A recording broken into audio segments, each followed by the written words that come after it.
Rose, what is that? I think mouse.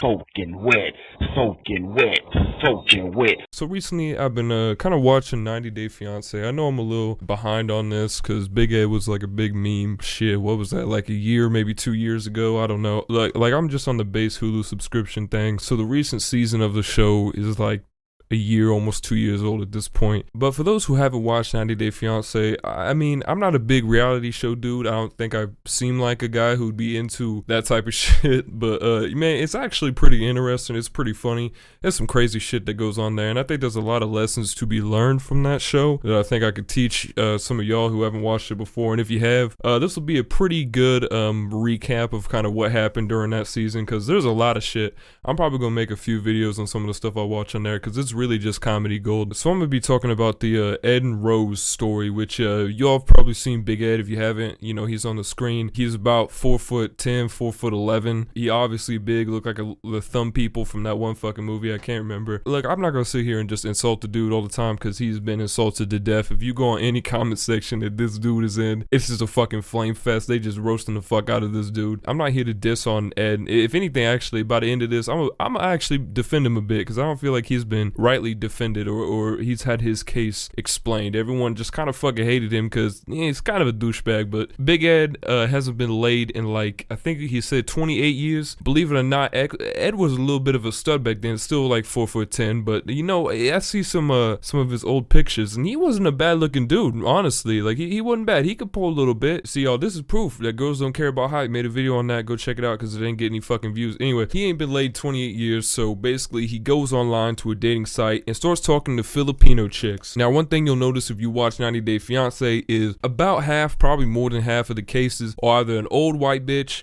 trying to hook up with a young Nigerian dude, or it's some weird American dude who's like upper middle class trying to hook up with a Filipino bitch. I don't know why this is always a thing, but Ed here took onto it, because I mean, look at guy, he's like 50 years old, hasn't had pussy in 28 years. He's a little desperate, you know what I mean? And Rose, the chick he's talking to in the Philippines, she's not bad, bro. She's actually pretty cute, a little skinny, but you'll understand why she's that skinny a little later. So he flies out to the Philippines, even though everyone else kind of told him like, you fucking crazy. But hey, and the first thing you could tell right off the bat is Rose is not very attracted to Ed, as most women probably are not.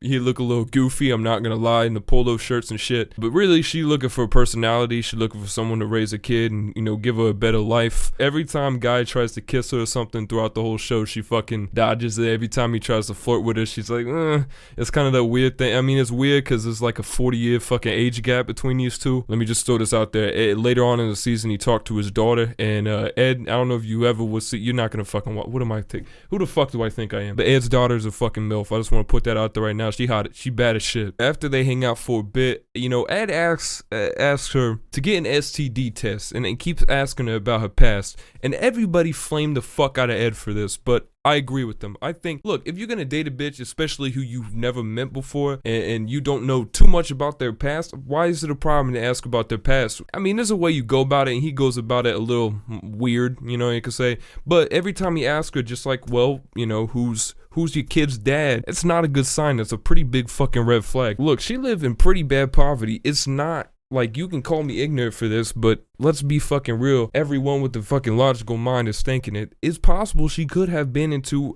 human trafficking beforehand. That's a thing that happens, especially in those low impoverished areas everywhere. So it's not super crazy of a question to ask. It's a little disrespectful, but you got to get your answer, because you don't know what you dipping into. And he tells her his past. Presumably she doesn't really have any problems with it, honestly. And the STD test thing, again, I don't think it's an issue too, because Ed, well, he ain't had pussy in 28 years, but I think he had an STD test. He's clean, and I think it's fair enough. Like, even here in the fucking United States, I'm still gonna ask a chick who I want to be intimate with, I'm gonna ask her to get an STD test if she was hoeing around a little bit. No problem with that. It's not really a big issue. Like, if both people get an STD test, you clean, good. That question is out of the question now. You can continue on. And then later on, when they kind of figure that thing out, he asks her to shave her legs. And she doesn't really have much of a problem with it, but a lot of other people had problems with it. Had problems with him asking her to shave her legs. Like, oh, well, they don't do that in their country. It's just decency, you know what I mean? Like, if you ask your partner to do something for you, if they're not willing to do it, and it's just something simple like shaving your fucking legs, and he ends up shaving his beard because she didn't like his beard, it's a fair exchange. She didn't really seem to have a problem with it, so I don't know why everyone else was making it a problem for her. So after they stay at this nice-ass hotel, nicest hotel I've ever fucking seen. I ain't never been in a hotel like that. They travel to her house, which is basically a favela from MW2. That's pretty fucking ignorant of me to say.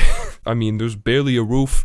They got chickens running around and shit. They take bucket water baths. The floor is dirt. So you can understand why she wants to be with Ed and move to the United States, which was always a problem. He thinks that she just wants to use him to get to the United States, which is kind of like no shit. That's kind of part of the deal. You get to slay some young pussy, and then she gets to come to the United States and, you know, have a good life. Fair enough. But one thing that I can dog on Ed for is he always bitching about how there's no AC. You gotta stop bitching about AC. First off, this motherfucker walk around in baggy ass khaki shorts and like 2 shirts on. Dude, get a tank top. Look at that fucking chest, bro. You need to get like a beater. He's wearing like polo shirts and shit. Like, yeah, no shit, it's hot. No shit, there's no AC, bro. They don't even have a roof. Why the fuck would they have an AC unit? And that say we want to shower too with you. Together now? Yeah.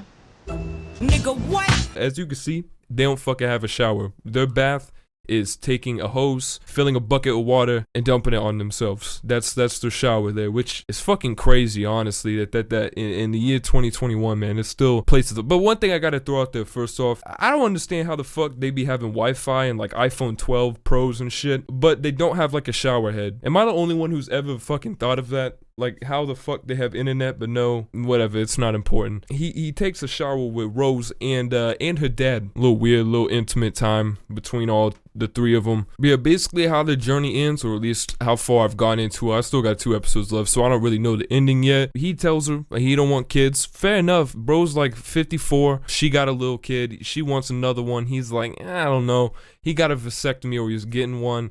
She don't like that shit. And she's like, well, I don't want to be in a relationship with you if we can't have another kid. Fair enough. You know what? I give props to Ed on this one, because he lets her walk. He doesn't back down. He's like, well, I don't want to kiss, so if it's not going to work, it's not going to work. Mind you, he cries like a little bitch. Maybe we treated Ed a little too harshly, because some of the things he does is a little weird. You know, he doesn't handle things the best. He's kind of childish for his age, especially. But he's just a goofy dude, you know what I mean? And some things he does, I understand why he does it. But yeah, that's as far as the Ed and Rose journey goes. Alright, so slight update, since I recorded this about 3 months ago, and since then, Rose has become a bad bitch, and Ed is still a dork. That's about it. But anyways, make sure y'all check out my second channel, which is really my main channel now, where I actually upload at. Yeah, hope you guys enjoyed.